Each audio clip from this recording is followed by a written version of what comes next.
መልካም አድማጮችና ተመልካቾቻችን ተመልሰናል። ይሄ ሁለተኛው ክፍል መሆኑ ነው። በዚህ ክፍል ውስጥ ቅድም እንዳነሳሁት ሰሞነኛ የሆኑና ስትራቴጂካዊ ትርጉም ያላቸው ጉዳዮችን ቀረብ ብለን ለማየት እንሞክራለን። ርዕስ አለው እንደ ሰብ ቶፒክ ማለት ነው። ህብረ ብሔራዊት አገርና የነ ቴዎድሮስ ካሳሁን አገር የሚል ህብረ ብሔራዊት አገርና የነ ቴዎድሮስ ካሳሁን አገር እንግዲህ ባለፉት በርካታ ወራት ምናልባትም ላለፉት 2 ዓመታት በኢትዮጵያ ፖለቲካ ዙሪያ የተለያዩ አመለካከቶችን የያዙ ተወዳዳሪና ተገዳዳሪ ህልሞችን የሚከተሉ ኃይሎች የጎንዮሽ ውድድርን በመቀነስ ትብብርን ለማስፋት በተለይ ደግሞ የሁሉም ጠላት ሆኖ የወጣው የአብይ አህመድ አገዛዝን ለመመከት እንቅስቃሴ እየተደረገ ነበረ። ይሄ በግልጽ ሲታይ የነበረ ነው እና ሁላችንም ይህንን ነገር የምንደግፈው እንደሆነ እና በተደጋጋሚም ድጋፍ የሰጠን መሆኑ የሚታወቅ ነው። ይሄ እንቅስቃሴ በመጠኑም ቢሆን ፍሬ አፍርተዋል። ሰዎች በተለያየ ቦታ ፎረም እየፈጠሩ ላይቭ ፕሮግራም እየተናገሩ አብረው እየሰሩ በድብቅም በግልጽም ታጣቂ ኃይሎችም ትብብር ፈጥረዋል የሚባልበት ጊዜ ነው። በተለይ በውጪ ያሉ የፖለቲካ ኃይሎችም በተቻላቸው መጠን ትብብር ለመፍጠር ሙከራ እያደረጉ ነው። አሁን እኔ እነኚህን ፖለቲካዊ ጉዳዮች የደረሱበትን ደረጃ በማየት ሰሞኑን ቅድም እንደገለጽኳችሁ የቴዎድሮስ ካሳሁንን አልበም እና ግብረ መልሶቹን በተመለከተ ነው የምናገረው። ነገር ግን እንደ ዲስክሌመር እዚህ ላይ መናገር የምፈልገው የኔ ዋና ትኩረቴ የሙዚቃውን ጭብጦች በተለይ ዳስጣል የሚለውን የሙዚቃውን ጭብጦች ለይቼ በማውጣት ተጨባጭ ትርጉም ፖለቲካዊ አንደምታቸው ላይ ሐሳብ መስጠት ነው። ስለዚህ ከብልጽግና ሰፈር እየተወረወሩ ያሉ ድንጋዮች መልስ ለመስጠትም የወጡ ሙዚቃዎች ወይ ደግሞ ሙዚቀኞችም ከተባሉ ያንን ኮምፕሊመንት ለማድረግ አይደለም፣ ፍላጎቱም የለም። በዛ መስመርም አይደለም የምናገር። እነኚህ እንደዚህ የሚያደርጉት የብልጽግና ሰዎች ዓላማቸው ቅድም ምን እንደሆነ ነግሬያቸዋል። ዘርፎ ለመብላት ነው። ዘራፊዎች ናቸው። ስለዚህ አንዳንድ ይዘቶች እነሱ የሚናገሩት አንዳንድ ይዘቶች እውነትነት ቢኖረውም የተፈጠረውን የፖለቲካ ድባብ ለመረበሽ እንደሆነ የሚታወቅ ነው። ሁለተኛ ከኦሮሞ ውስጥም ከኦሮሞ ውጪም ለዚህ አልበም እንደዚሁ በደፈና ዝም ብለው ድጋፍ የሰጡ ሰዎች አሉ። ያንንም መስመርን አልከተልም። ምክንያቱም ይሄ ጉዳይ በቅርበትና በጥልቀት ሊታይ ይገባል። ጭብጦቹ ተለይተው ጠቃሚ የሆኑ ካሉ ያንን ማዳበር፣ ህዝብን የሚጎዱ ደግሞ ካሉ ያንንም መናገር። ስለዚህ ከሁለቱም አንጻር የኔ እዛ መስመር አይደለም ለማለት ነው።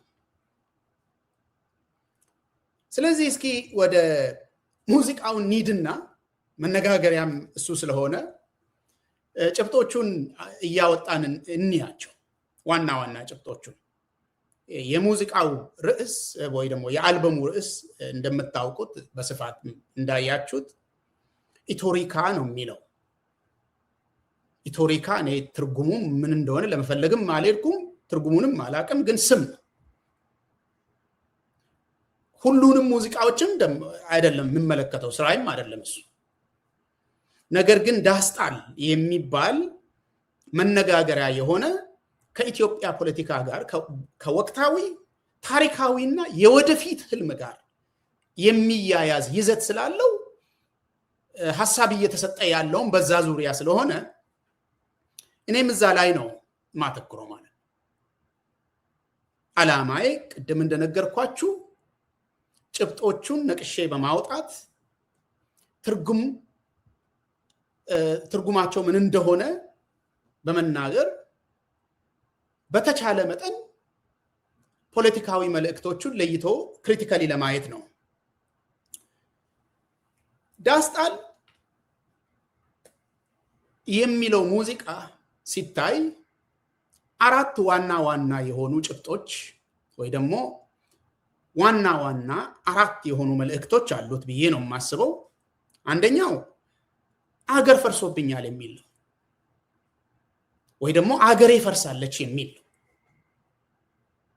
ከዚያ ውስጥ የሚወጣ አንድ እሱ ነው ሁለተኛው እጠቅሳለሁ መሃል ገቡና አቆሙን ከዳር የሚል ማለት የሆኑ ሰዎች መሃል ሆኑና እኛን ወደ ዳር አወጡን የሚል ሁለተኛው መልእክት ሶስተኛው አምነን ተከተናል የሚል ወደ ትርጉሙ ወደ በኋላ ነው የምመጣው አሁን ጭብጦቹን ለመናገር ነው አራተኛውና ሌላ ዋና ጉዳይ ኢትዮጵያዊነትን እናንተ አታስተምሩንም የኛ ስለሆነ እኛንን እናስተምራችሁ እንደማለት አራቱ ዋና ምላቸው ከዳስጣል ሙዚቃ የሚወጡ ጭብጦች እነኚህ ናቸው በእኔ አመለካከት አሁን ወደኔ ትርጉም ሳልሄድ በኦሮሞ ፖለቲካ ውስጥ ትንሽ ተሰሚነት ያላቸው ሰዎች ምን አሉ ሚለውን በወፍ በረር ልናገር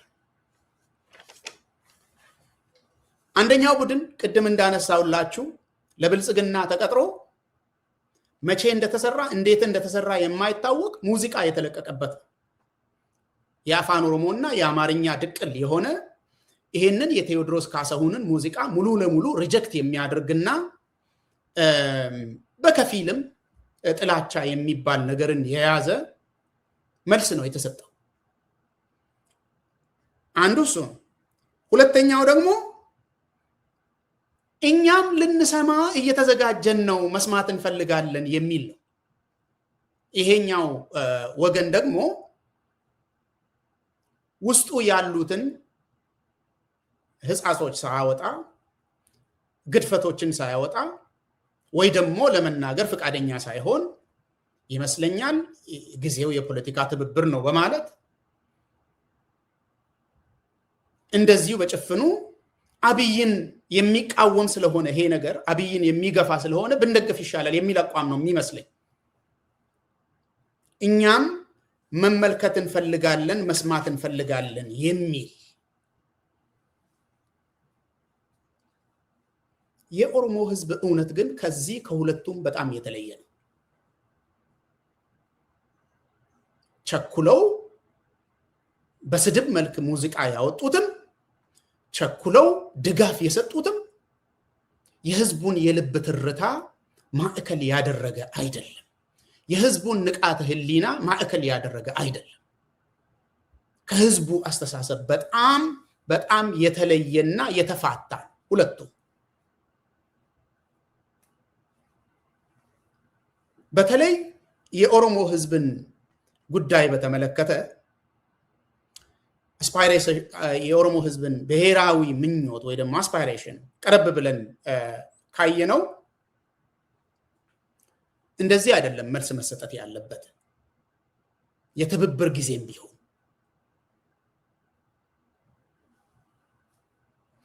የፖለቲካ ትብብርን መፍጠር አክሮስ ዘ ቦርድ ተቻችሎ እጅ ለእጅ ተያይዞ የሁሉም ጠላት የሆነውን አብይ አህመድን ለመግፋት ደግሞም ለመጣል የሚደረግ እንቅስቃሴ ትክክለኛና ወሳኝ ነገር እንደሆነ ቅድም ነግሬያቸዋለሁ። የዚህ ደጋፊ ነኝ እኔ። እጅ ለእጅ መያያዝ፣ የጎንዮሽ ውድድርን መቀነስ፣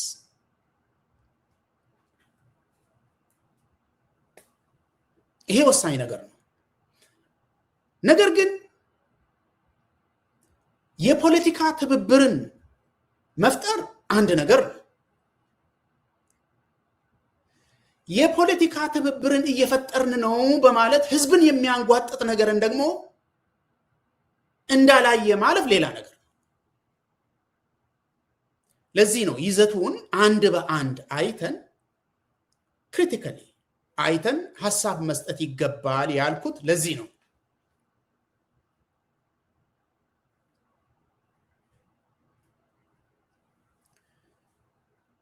ይሄንን የምናገረው ወይ ደግሞ ይሄንን ነገር በቅርበት አይተን ሐሳብ መስጠት አለብን የምለው ምንድነው? የፖለቲካ ትብብር ሙሉ ለሙሉ ውሸት የሆነ ነገር ላይ መመስረት የለበትም። ውሸቶች ይኖራሉ።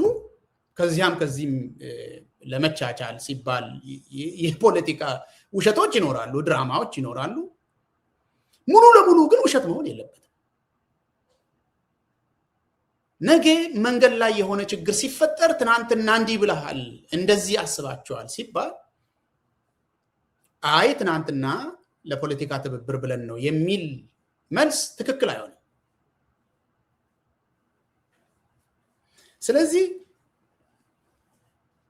በተለይ የኦሮሞና ኦሮሚያን ጉዳይ በተመለከተ የህዝቡን ንቃተ ህሊና ባማከለ መልኩ የህዝቡን ብሔራዊ ፍላጎት ባማከለ መልኩ አይቶ ሚዛናዊ በሆነ ሁኔታ ይሄን ነገር ማየት አስፈላጊ ነው የሚል ሐሳብ አለኝ። በዚሁ መናገር የሚያስፈልገው ደግሞ በተለይ ቴዎድሮስ ካሳሁን የሚወክለው የፖለቲካ አካሄድ እና የኦሮሞ ንቃተ ህሊና የሚመሰረትበት የፖለቲካ መስመር መሰረታዊ ልዩነቶች ብቻ ሳይሆን ተቃራኒ መሆኑን መረዳት ያስፈልጋል። በተለያየ ጊዜ ህዝብን ለማሞኘትም ይሁን ድጋፍ ለማግኘትም ይሁን አንድ እናደርጋለን የሚል እንቅስቃሴ ከዚያም ከዚህም ይሰማል። ይሄ ነገር በፍጹም የሚቻል ነገር አይደለም፣ የሚታሰብም አይደለም። መዋሸት ጥሩ አይደለም። በዚህ ጉዳይ ላይ አቻችሎ አንድ የፖለቲካ ፕሮጀክትን መስራት ይቻላል። አዎ፣ እነኚህ የፖለቲካ አሰላለፎች ተቻችለው አንድ ሀገር ውስጥ መኖር ይችላሉ ብዬ ነው የማምነው።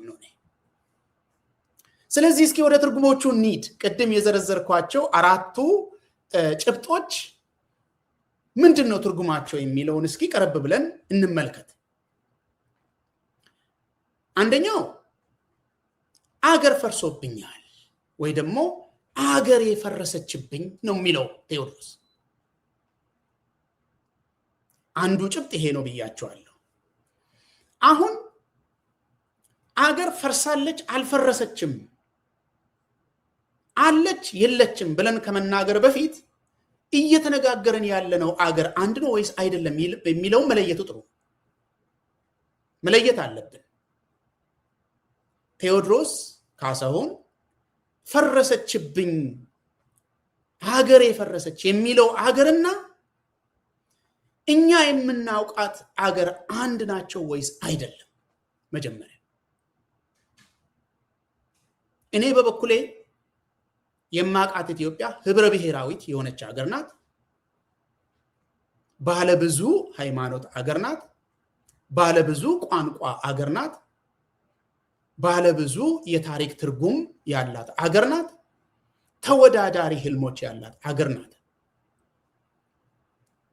ስለዚህ ይሄንን ማዕከል አድርገን ቴዎድሮስ ፈረሰብኝ የሚለው አገር ወይ ደግሞ ፈረሰችብኝ የሚለው አገር ለምሳሌ ኦሮሚያን ይጨምራል ወይስ አይጨምርም? ትግራይንስ ይጨምራል ወይስ አይጨምርም? ሶማሌ፣ ጉሙዝ፣ ሽናሻ፣ ቅማንት፣ ሀዲያ፣ ከምባታ፣ ሲዳማ፣ ወላይታ፣ ከፍቾ ኢቨን አማራ እነኚህን ይጨምራል ወይስ አይጨምርም? ይሄንን የምጠይቅበት ጥያቄ ለምሳሌ ኦሮሚያን የሚጨምር ከሆነ ኦሮሚያ መድማት ከጀመረ መፍረስ ከጀመረ ዛሬ 8 ዓመት አስቆጠረ። ቅድም የነገርኳችሁ ነገር ዛሬ የተጀመረ አይደለም ብያችኋል። 8 ዓመት ሞላው። ትግራይን ብንወስድ ህዝብ በጅምላ 360 ተከቦ ከሰማይና ከምድር የጎረቤት አገር ሁሉ ግብዣ ተጠርቶ ሲፈጅ ነው የከረመው ለ2 ዓመት። እንደሚመስለኝ እርግጠኛ አይደለሁም፣ እንደሚመስለኝ ቴዎድሮስ ካሳሁን እዛው አገር ነበር እንደዚህ ዘመቻ ሲካሄድ። ኦሮሚያ ላይ ያ ሁሉ የጅምላ ጭፍጨፋ ሲካሄድ እዛው ነበር ይመስለኛል። ጉሙዝ ከጎረቤት ክልል በመጡ ታጣቂዎች 250 በላይ ሰዎች በአንድ ቀን ሲጨፈጨፉ እዛው የነበረ ነው የሚመስለኝ። ጠበቅኩኝ የሚል ነገር አለ። ጠበቅኩኝ፣ ታገስኩኝ እንደማለት 8 ዓመት። ስለዚህ እየተናገረን ያለነው አገር የተለያየ ነው ማለት ነው። ቴዎድሮስን የኦሮሚያ እናቶች መደፈራቸው፣ መገደላቸው፣ ሰዎች መፈናቀላቸው፣ መደብደባቸው አሳምሞት ከሆነ 8 ዓመት የሚያስጠብቀው ነገር አለ ብዬ አላስብም። እኔ ለምን ለኦሮሚያ አልተናገረም አይደለም፣ የተለያየ ጉዳይ እያወራን እንደሆነ ግን ለያይተን መናገሩ ጥሩ ነው። ትግራይ ላይ የተፈጸመ በዓለም አቀፍ ሚዲያዎች የሰው ሬሳ መሬት ጠቦ ወንዝ ላይ የሰው ሬሳ ተለቆ ጎረቤት አገር ላይ የሰው ሬሳ ተቆጥሯል። ሱዳን በጅምላ ህዝብ ተጨፍጭፏል። የትግራይ ህመም አሞት ከሆነ 8 ዓመት ወይ ደግሞ 6 ዓመት የሚያስጠብቅ አይደለም ማለት ነው። እንደሚመስለኝ ከዚህ ሙዚቃ እንደገባን የነኚህ አካባቢዎች ህመም የቴዎድሮስ ህመም አይደለም። ለምን አልሆነም አይደለም የኔ ጥያቄ፣ ግን ማመሳሰሉ ጥሩ አይደለም የሚል ነው። ለይተን መናገር ስላለብን አልበሙ ላይ የሚታዩ ምስሎችን መመልከት ትችላላችሁ። ፊት ለፊት ገጹ ላይ የተቀመጠ ምስል ተጨማሪ ነገር መሆኑ ነው። አንደኛ መስቀል አለው። መስቀል ነው የክርስቲያኖች የእምነት ምልክት ነው። መስቀል ነው። አንበሳ አለበት። አንበሳ ዘእምነገደ ይሁዳ ስዩመ እግዚአብሔር ምልክት መሆኑ ነው። ይሄንን ቴዎድሮስ ደብቆትም አቅም መብቱ ነው። ለምን እዛ ላይ ያስቀመጠ ብዬ አይደለም እኔ። ጽሁፎቹ ደግሞ የተጻፉት አረንጓዴ፣ ቢጫ፣ ቀይ ነው። ከዛ ደግሞ የአክሱም ሐውልት አለ። እሱ ምንም ክፋት የለውም። ትርጉም መስጠት አለብን ግን። ከዛ የአፍሪካ ካርታ ደግሞ አለ። እነኚህ ሁሉም ደምራችሁ ስታዩ የነገስታቱ ዘመን የአገራዊ መለያዎች ናቸው። ይሄንን የሚክድ ሰው ያለም አይመስለኝም። ለመካድም የሚዳዳው ሰው ያለ አይመስለኝም። የነገስታቱ ዘመን መለያዎች ናቸው። አሁን ቴዎድሮስ ሰሞኑን የሰጠው ኢንተርቪው ስላለ ከሱም እንሰማለን። ስለዚህ እነኚህ የኢምፔሪያል ኢትዮጵያ ወይ ደግሞ የነገስታት ዘመን መለያ ብሔራዊ ምልክቶች ተብለው የተቀመጡ ናቸው። ቴዎድሮስ ካሴቱ ላይ ያስቀመጠው ባድርጎ። አሁንም እኔ ለምን ይሄንን ተጠቀመ እያልኩ አይደለም፣ ግን ልዩነቱን ማውራቱ ጥሩ ነው፣ ማመሳሰል ጥሩ አይደለም በሚል ነው። ስለዚህ እኛ የምናውቃት ህብረ ብሔራዊት ኢትዮጵያ በተለይ ከአብዮቱ በኋላ ላለፉት 50 ዓመታት የተለያዩ እርምጃዎች እየተወሰዱ የተለያዩ በመጠኑም ቢሆን የፖለቲካ ለውጦች እየመጡ አጥጋቢ ባይሆንም ለብሔሮች ቦታን የሚሰጥ ኢትዮጵያ ባለብዙ ሃይማኖት እንደሆነች የሚያሳይ እርምጃዎችን ሪጀክት የሚያደርግ ነው ማለት ነው። ልክ እንደ ምኒልክና ኃይለ ሥላሴ ጊዜ ኢትዮጵያ የክርስቲያን ደሴት ናት የሚል ምልክቱ ያው ነው። መልእክቱ አንበሳ ትርጉሙ የታወቀ ነው። ቅድም ነግራቸዋል። አፍሪካም እንደዚህ ኢምፔሪያል ኢትዮጵያ የምትኮራበት ሪቶሪክ ነው። እስከዛሬ ድረስ ሰዎች እንደ ጥሩ ነገር የሚያወሩት ነገር ነው። አድዋ ላይ ድል አግኝተን ለጥቁር መኩሪያ ሆነን በመጠኑ ማለት በከፊል እውነት ሊሆን ይችላል፣ በከፊል ግን አይደለም። ስለዚህ እኛ የምንላት አገርና ቴዎድሮስ የሚለው አገር የተለያየ ነው። እሱ አገር ፈረሰ ያለው እኔ አልፈረሰን እያልኩ አይደለም፣ ግን የምንናገረው አገር ሁለት የተለያዩ ነገሮች ናቸው። ባጭሩ አገር ፈረሰብኝ የሚለው መልእክት የነገስታቱን ዘመን የሚመኝ የሚጠራ ኖስታልጂክ የሆነ ጉዳይ ነው። አንድ ሁለተኛ የአገሪቷን ብሔሮች ባለፉት 50 ዓመታት የተሰጣቸውን መብቶች የሚገፋ የሚረግጥና የሚያንጓጥጥ አካሄድ ነው። የአገሪቷን ሃይማኖቶች ዕውቅና የሚከለክል ነው። እስልምናን ጨምሮ ዕውቅና የሚከለክል ነው። እኔ ይሄ በኢትዮጵያ ፖለቲካ ውስጥ የታወቀ መስመር ነው፣ ኃጢአት ነው እያልኩ አይደለም። ነገር ግን ለይተን ማውራት አለብን። ይሄ ባለብዙ ባህል አገር መሆኑን የሚክድ ነው ይሄ አካሄድ። አንደኛው ይሄ ነው። ሁለተኛው ነጥብ ቅድም የነገርኳችሁ ሁለተኛው ጥቅስ ጭብጥ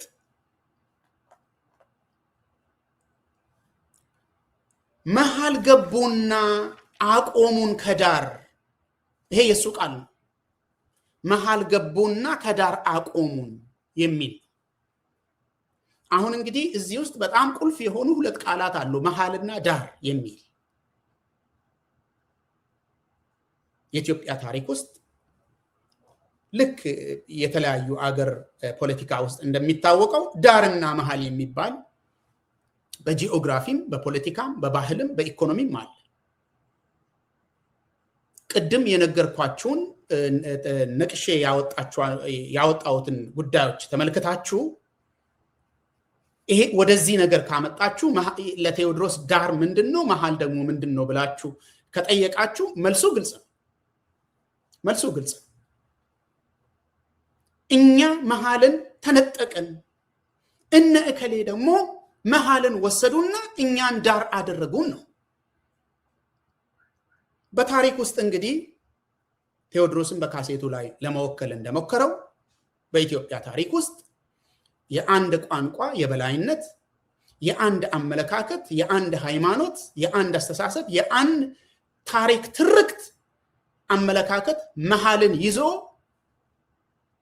የአገሪቷን ብሔር ብሔረሰቦች የአገሪቷን ባለብዙ ታሪክነት፣ ባለብዙ ባህልነት፣ ባለብዙ ሃይማኖቶችን ገፍቶ ወደ ዳር አውጥቷል። ዳር የነበሩት የኦሮሞ ማንነት፣ የሶማሊ፣ የከምባታ፣ የሁሉም ብሔረሰቦች ማንነት ዳር ላይ ነበር። መሃል ላይ መምጣታቸውን አሁን የምናየው ጉዳይ ነው። ሆነዋል ወይስ አልሆኑም የሚለው ማን ነው መሃል የሆነው? መሃል ላይ የተቀመጠው መሃል ገብተው እኛን ወደ ዳር አወጡን የሚለው ቴዎድሮስ ማንን ነው? እዛው ላይ ያለ መልሱ። እሱ የሚናገራቸውን ቃላት ብንመለከት መልሱ እዛው ላይ ያለልን። በታሪክ እንደነገርኳችሁ ኦሮሞን ጨምሮ ብሔሮች በጂኦግራፊ አይደለም በፖለቲካ በባህል እና በኢኮኖሚ ዳር ናቸው፣ ወደ ዳር እየተገፉ ናቸው። ለምሳሌ ኦሮሞ በጂኦግራፊ ሁሉም ቦታ ነው ያለው፣ ማዕከሉንም ይዘው። በፖለቲካ ግን ዳር ነው፣ ዛሬም ዳር ነው፣ በታሪክም ዳር ነው። ቅድም እንደነገርኳችሁ ባለፉት 50 ዓመታት ውስጥ ብዙ ተሻሽሎዎች ተፈጥረዋል። ብዙ እርምጃዎች ተወስደዋል። የብሔሮችን ዳርነት ግን የለወጠ አይደለም ብዙ። አሁን ቴዎድሮስ ከተጠቀማቸው አገላለጽ ውስጥ መሐልና ዳርን እናውጣ። አዲስ አበባን ጠርቶ ነው፣ አዲስ አበባ እያለ ፍንፍኔን ጠርቶ ነው ማዕከል ብሎ የምናገረው። እንግዲህ የረጅም ጊዜውን ብንተው ያለፉት 10-12 ዓመታትን የተመለከተ ሰው ኦሮሞ ፍንፍኔን በተመለከተ ህገ መንግስቱ ላይ ቢያንስ ህገ መንግስቱ ላይ በተቀመጠ ልክ መፍትሄ ይከበርልኝ የሚል ጥያቄ ያቀረበ ነው። ቴዎድሮስ በጣም የታወቀ በኢትዮጵያ ትርክት ውስጥ በጣም የታወቀ አንድ አደነጋጋሪ የሆነ አባባል አለ። ፍንፍኔ የሁሉም ነው የሚል የኦሮሞ አይደለም ለማለት ነው፣ ወይ ደግሞ የኦሮሚያ አይደለም ለማለት ነው ያገላለጽ የሚደረገው ብዙውን ጊዜ እና እሱን ነው የተጠቀመው። እና መሐል እያለ የምጠራው ፍንፍኔንና የፍንፍኔን ፖለቲካ ነው ማለት ነው። ተገፋን የሚለው እሱና እሱ የሚወክለው የፖለቲካ ቡድን ነው። መሐል ገቡ ብሎ የሚጠራው በግልጽ እንደሚታየው የኦሮሞን ህዝብ ነው ማለት ነው። ኤሊቶቹንም አይደለም ህዝቡን ነው የሚለው። ምክንያቱም የፍንፍኔ ጉዳይ ምን ያክል ወሳኝ እንደሆነና ህዝባዊ ጥያቄ እንደሆነ የምታውቁት ነገር ስለሆነ ማለት ነው። መሐል ገቡ፣ እኛን ወደ ዳር አወጡ።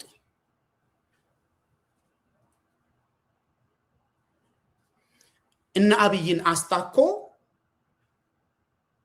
ኦሮሞን እያለ ነው።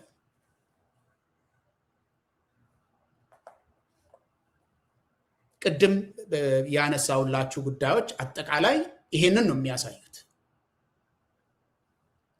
እስኪ ከቴዎድሮስ ራሱ ሰሞኑን የሰጠው ቃለ መጠይቅ ስላለ እስኪ ከሱ ራሱ እንስማ። አይነት በነፃነት የመኖር ምልክት ነው። ለብዙዎችም በነፃነት ስላልነበሩ ሰዎች ጥሩ ምሳሌ የሆነ ድል ለማግኘት ሚኒሊክን የመሰለ ጥሩ መሪ ያስፈልጋል። እንደ ቀዳማዊ ኃይለ ሥላሴ ደግሞ የነበሩ ትልቅ ነገስታት በዓለም መንግስታት ጉባኤ ጀምሮ ያደረጓቸው አስተዋጽኦ፣ በዓለም ዙሪያ የነበራቸው ተቀባይነት፣ ለሀገራቸው የሰሩት ተግባራት ሳይደመር ኢትዮጵያ የምንላት ዛሬ ያለችው ሀገር ልትኖር አትችልም። እስኪ ደግማችሁ እንደሚታወቀው እንግዲህ ኢትዮጵያዊነት በነፃነት የመኖር ምልክት ነው። ለብዙዎችም በነፃነት ስላልነበሩ ሰዎች ጥሩ ምሳሌ የሆነ ድል ለማግኘት ሚኒሊክን የመሰለ ጥሩ መሪ ያስፈልጋል።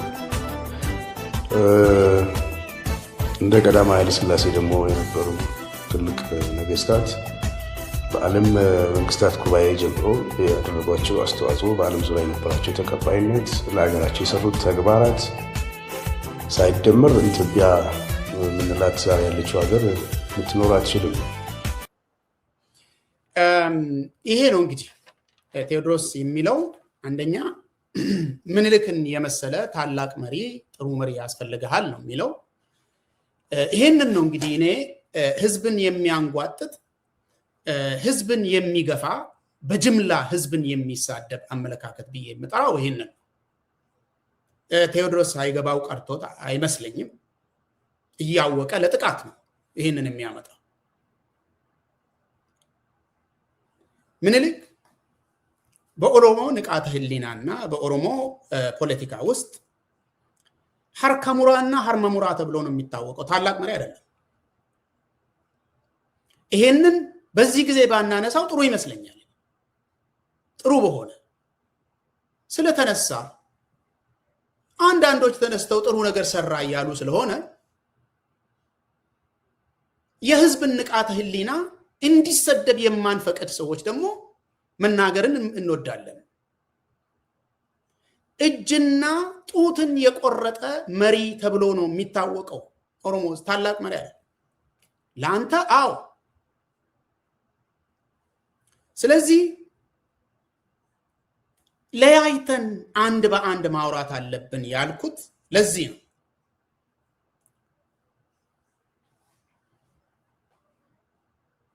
የአኖሌን ሐርከሙራና ሐርመሙራ የምናወራው ለፖለቲካ ጉዳይ ብለን አይደለም እውነት ስለሆነ የተመዘገበ በጽሁፍም በህሊናም የተመዘገበ የተተነተነ ማስታወሻም የቆመለት የህዝባችን ታሪክ ነው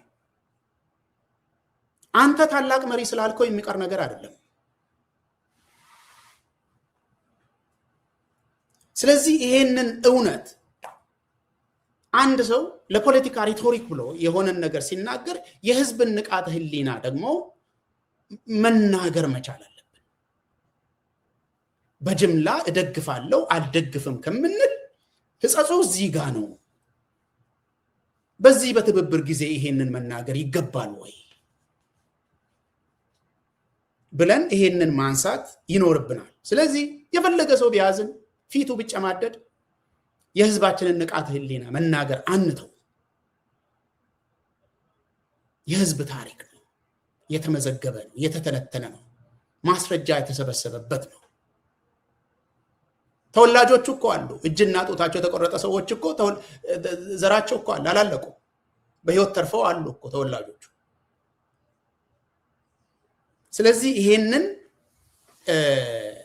የህዝብን ንቃተ ህሊና የሚጎዱ የሚያንጓጥጡ ህዝብን የሚገፉና ለመርገጥ የሚንቀሳቀሱ ሐሳቦች ሲመጡ ተገቢው መልስ መስጠት ጥሩ ነው በሚል ነው ሶስተኛው ቴዎድሮስ በዳስጣል በሚለው ውስጥ ያስተላለፈው መልእክት አምነን ተከድተናል የሚል ነው አምነን ተከድተናል እቺን ለአብይ በቀጥታ እንደወረወረለት ግልጽ ነው አሁን ማስረጃዎችን አቀርባለሁ ለአብይ መወርወሩ ተገቢ ነገር እንደዚህ ለይቶ አገዛዝና ጎጂን ብቻ የሚመለከቱ ነገሮችን መወርወር ትክክል ነው እኔም የምደግፈው ነገር ህዝብን ጨፍልቆ የሚመታ የሚያንጓጥጥ ማንነቱን ለመርገጥ የሚንቀሳቀስ የታሪክ ትውስታውን የሚያንቋሽሽና የሚያንጓጥጥ ነገር ሲሆን ግን አንቀበልም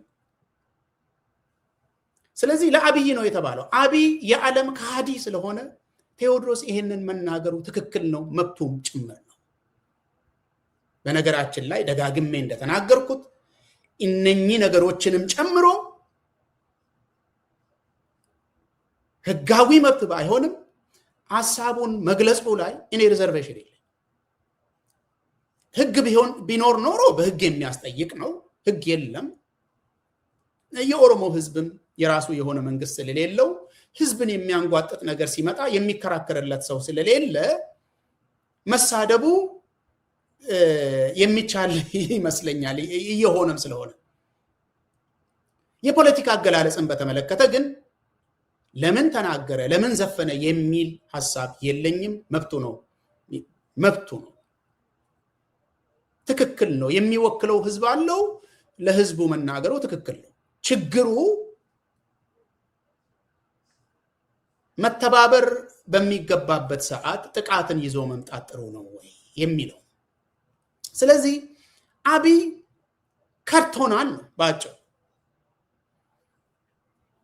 ግን በምን ላይ ነው የተከዳዱት እነ ቴዎድሮስና እነ አብይ በምን ማንን ከዳ ማለት ትርጉሙን ለመናገር ብዬ ነው እንጂ ያለፈን ነገር ለማንሳት ብዬ አይደለም ይሄንን አንዳርጋቸው ጽጌ በአደባባይ አገር ውስጥ የነበረበት ጊዜ ባለ ጊዜ የነበሩ ጊዜ ከአብይ ጋር ሽርጉድ ላይ የነበሩ ጊዜ ነግሮናል አብይ ስራ የጀመረው የኛን ሮድማፕ ይዞ ነው ብሎ በግልጽ ነው የተናገረው አንዳርጋቸው በዚህ ጉዳይ ላይ ዋሽቷል የሚል አስተሳሰብ የለኝም የግድ ቁጭ ብለው ስምምነት ሲፈጥሩ ቅጂውን በጽሁፍ ወይ ደግሞ በተንቀሳቃሽ ምስል ልናገኝ የግድ አይደለም ምክንያቱም ሲሰሩ የከረሙ ነገሮች ስለሆኑ በትብብራቸው ሂደት ያየናቸው ነገሮች ስለሆኑ የታየ ነው ስለዚህ ገና ማስረጃ የምንፈልግለት ሳይሆን በአደባባይ የታየ ነገር ነው ትብብራቸው ስለዚህ ሮድማፕ ብለው የሚጠሩት አንኳር ሐሳቡ ምንድነው ዋና ሐሳቡ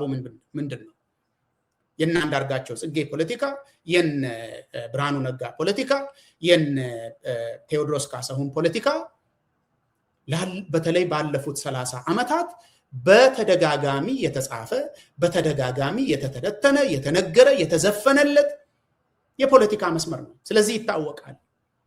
አንደኛ ዓላማው አሁን ያለውን ህብረ ብሔራዊ ፌደራሊዝም ማፍረስ ነው። በተለይ ኦሮሚያን ማፍረስ ነው።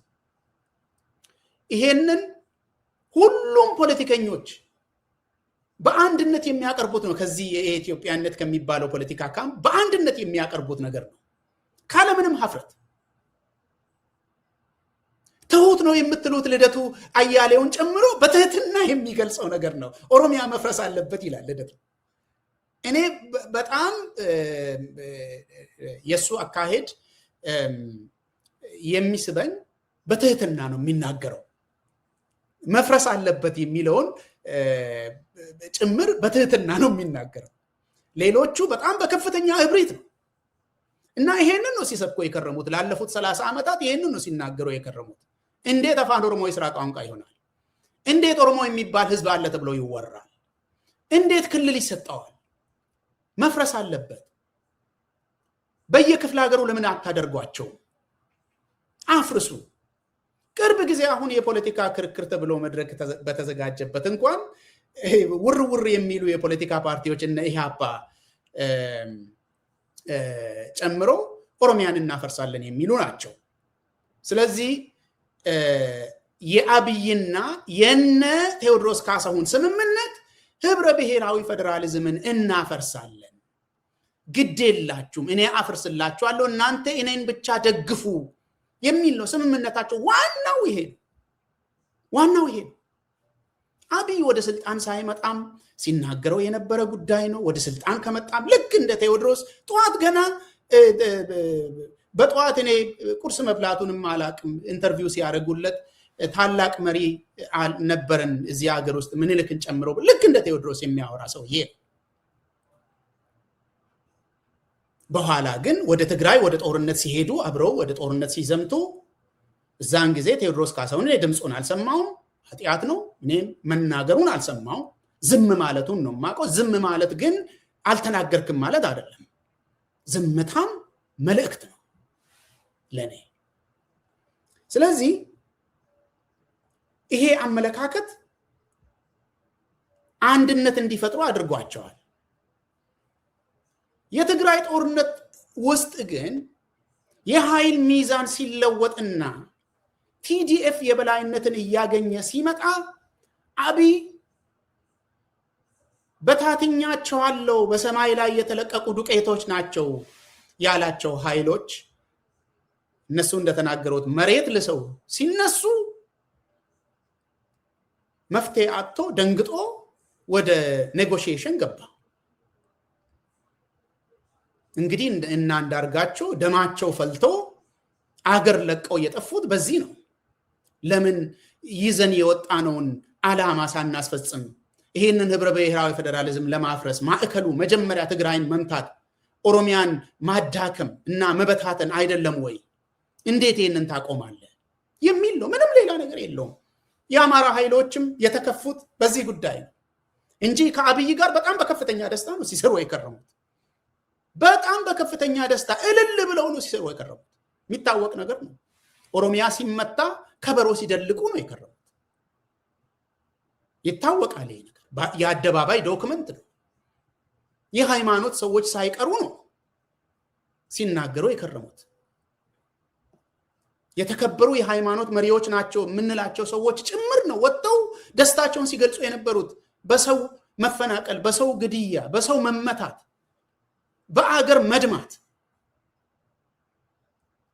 እና ቴዎድሮስ ከዳን የሚለው ይሄንን ነው። ምክንያቱም አብይ ስልጣኑ ሲፍረከረክ ጊዜ ወደኋላ ተመለሰ። ምክንያቱም ቅድም እንደነገርኳችሁ ኦሮሚያ እንዳለ አሁን ኤንቲቲው የሱ ወንበር መቀመጫ ነው። ህዝቡ እየተረገጠ ይኖራል። ለሱ ግን ወንበር መቀመጫ ነው። እነሱ በጭፍን ይሄ መበተን አለበት መመታት አለበት እንደሚሉት እሱ ኦሮሚያን ማዳን ፈልጎ ሳይሆን አማራጭ የሆነ የአገዛዝ መንገድ ማበጀት ነው የሚፈልገው። ትግስት አጡ። እነኚህ በመሃል አመለካከታቸው አንድ ነው። የአመለካከት ልዩነት የላቸው። አካሄድ ላይ ነው የተጣሉት። ትግስት አጡ።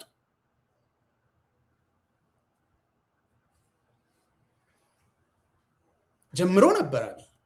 መንገድ ላይ ደርሶ ነው ሳይሳካለት ሳይቀር የተው። አሁንም ተስፋ አልቆረጠም ፌደራሊዝሙን ለማፍረስ። ለስልጣኑ በሚመች መልኩ ነው እየሞከረ ያለው። ለስልጣኑ በሚመች መልኩ የአብይ ጸብ ከነ ቴዎድሮስ አመለካከት ጋር አይደለም። ባይሆን የሱ ጸብ ከኦሮሞማና ከኦሮሞ ብሔራዊ ፍላጎቶች ጋር ነው የሱ ጸብ፣ ከነ ቴዎድሮስ ጋር አይደለም። ስለዚህ ልዩነታቸው የፖለቲካ መስመር አይደለም። ተከዳን የሚለው ቴዎድሮስ ድጋፍ ሰጥተን ተነስተን ተከዳን። አዎ ትክክል ነው። ወንበር አበጅተውለት 1000 ዓመት ንገስ ብለው ወንበር አቁመውለት ያለውን በእነሱ ካምፕ ያለውን ድጋፍ ሁሉ ካጎረፉለት በኋላ በአለንጋ እየገረፈ ነው ያባረራቸው። ተከተዋል። አብይ የዓለም ከሃዲ ነው። ይሄንን መናገሩ፣ ሐሳቡን መግለጹ፣ ይሄንን ሰውዬ ማውገዙ ትክክል ነው። እኔም ደግፈዋል።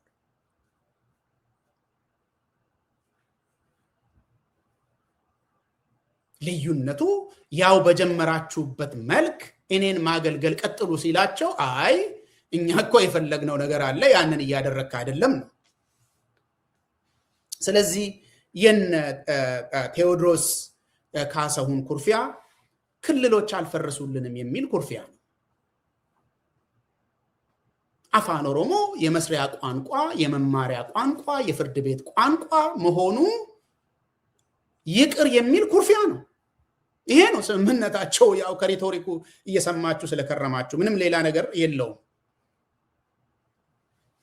ቴዎድሮስ ለዚህ ኩርፊያ ነው ድምጽ የሆነው። እኔ መብቱ ነው፣ ማንም በዚህ ሊያንጓጥጠው ሊሳደበው ይታሰር ምናምን የሚል ዘመቻ ማምጣት የለበትም። መብቱ ነው። ለሱም አገሩ ነው፣ መናገሩ መብቱ ነው።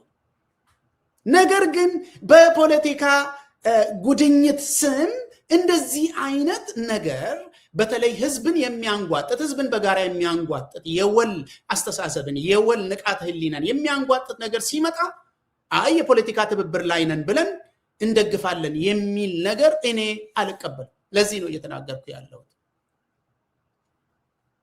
እሱ አቋሙን ሲናገር ህዝባችንም አቋሙን መናገር አለበት። ትናንትና በአፋን ኦሮሞ የተናገርኩትን ፕሮግራም መከታተል ትችላላችሁ። ይሄ የአማርኛ ግልባጩ ነው። ችግሩ በትብብር ጊዜ ለምን ሆነ ነው። እንተባበራለን እያሉ ፋኖና ኦኤልኤ ሳይቀሩ እንተባበራለን እያሉ ሰዎች እዚህ ውጪም ፎረም እናዘጋጃለን፣ አብረን እጅ ለእጅ ተያይዘን ፕሮግራም እንቀርጻለን፣ የህዝብን እንቅስቃሴ እንፈጥራለን በሚባልበት ጊዜ ለምን ሆነ ነው እኔ ጥያቄ እንጂ ልዩነታችን አንድ ይሁን እንዴት እኛን አይደግፍ ያን ሞኝነት እኔ የሚያወሩት ሰዎችም ያሳዝኑኛል። ምክንያቱም ያው እሱ ያሳየው ነገር ነው። ምልክቶቹ ካሴቱ ላይ ያስቀመጠው ምልክቶች የምታውቁት ነው። ስለዚህ ከዚህ ሰፈር ለምን ህብረ ብሔራዊነትን ዳይቨርሲቲን የሚቀበል ነገር ለምን አልመጣም የሚል የሞኝነት ጥያቄ የለኝም። ነገር ግን ዝም ብለን ማለፍ አግባብ አይደለም በሚል ምናልባት የትብብር ነገር የሚጨንቃቸው ሰዎች ካሉ የሚያስጨንቃቸው ሰዎች ካሉ እንደዚሁ ጥሩና መጥፎ ጎኑ ጥንካሬውና ደክመቱ ለይተው እንዲያስቀምጡ ለራሳቸው ሲል። አራተኛው ጭብጥ ትርጉሙ ኢትዮጵያዊነትን እናንተ አታስተምሩንም የሚለው ይሄንን ኦሮሞና ብልጽግናን አዳብሎ ያለው ነገር ነው። ለብልጽግና ለይቶ ቢል ኖሮ ትክክል ነው ባይነኝ።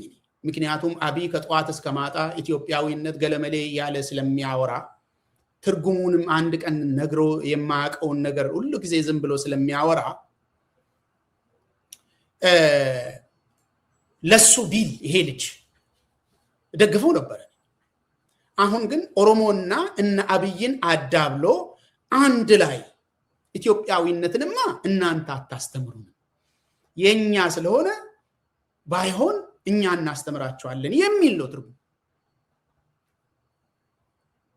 እሱ ሰሞኑን እንደተናገረው ኢትዮጵያዊነት ረቂቅ ነው የሚለው ማለት እኔ ነግራቸዋለሁ። መብቱ ነው። ምንም አይነት ረቂቅነት የለውም ኢትዮጵያዊነት የሚሉት ነገር።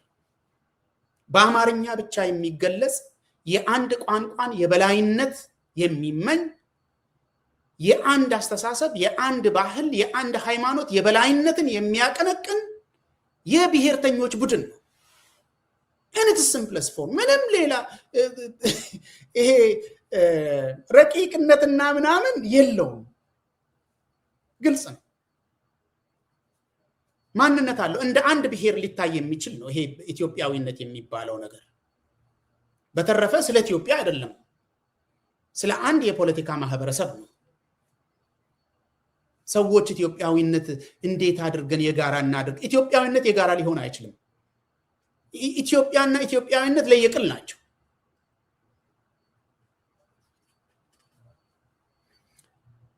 ስለዚህ ኢትዮጵያዊነት የሚባለው ነገር የአገሪቷን ዘርፈ ብዙ ግንኙነቶችን በታሪክም ዛሬም ያዛነፈ የአገሪቷን መከራ መሰረት የጣለ አመለካከት ነው። አገሪቷን ለጦርነት የዳረገ በአገሪቷ ላይ የማይቋረጥ የደም መፋሰስን ያመጣ አመለካከት ነው። ምንም ረቂቅነት የለውም። ይሄው እነ ቴዎድሮስ ያስቀመጡት አመለካከት ነው። በመስቀል ነው የሚገለጸው፣ በአማርኛ ነው የሚገለጸው፣ በአክሱም ሐውልት ብቻ ነው የሚገለጸው። እኛ ገናና ነን በአፍሪካ በአገር የሚል ነው። የራሳችን ፊደል አለን የሚል ነው። ሌላ የማንንም ማንነት የሚያቅፍ ዓለም አቀፍ አንድ ነገር ነው። ማንጓጠጥ ሌላ ነገር ነው። ይሄው እነ ምኒልክን እያነሱ የሚያነክሱ ቢመጣልን ብለው የሚመኙ አብይንም 1000 ዓመት ንገስ ብለው ምኒልክ መጣልን ብለው ያነገሱ ሰዎች ናቸው። ምንም ረቂቅነት የለውም። ምንም እኮ የምንደባበቅ ነገር የለውም በዚህ በኩል። እኔ ምን ነው በዚህ ጊዜ ሰዎች እየደከሙ ከግራና ከቀኝ ጫካ ውስጥ ያሉ ሰዎች ሳይቀር እየደከሙ ያሉ ጊዜ እንደዚህ አይነት ማንጓጠጥ ለምን አስፈለገ ነው። ስለዚህ ኢትዮጵያዊነት ስለ ኢትዮጵያ አይደለም። በአጠቃላይ ለማጠቃለል የቴዎድሮስ ዳስጣል ብዙ ትንኮሳዎችን በኦሮሚያና በኦሮሞማ ላይ የሰነዘረ ብሔሮችን ያንጓጠጠ ሙዚቃ ነው። ባጭሩ መናገር የሚያስፈልገው ለዚህ ነው። ከዚህ በተቃራኒ እንደምታስታውቱት ሃጫሉ ሁንዴሳ በተለይ የቄሮ እንቅስቃሴ ጊዜ የራስን ነገር እንዴት መቀበል እንዳለበት ህዝቡ የራሱን ነገር ይዞ መብቱን እንዴት መጠየቅ እንዳለበት በተጨባጭ ያሳየ የሀገር ጀግና ነው። የኦሮሞ ህዝብ እየተነጠቀው የሀገር ጀግና ነው። ምሳሌነት አለው። ከኦሮሞም አልፎ ለብሔሮች ምሳሌነት አለው የሱ አካሄድ። ስለዚህ በአጭሩ የሃጫሉን እንቅስቃሴዎች በአጭሩ አስታውሳለሁ። ወደሚቀጥለው ክፍል ከሙዚቃ ሽግግር በኋላ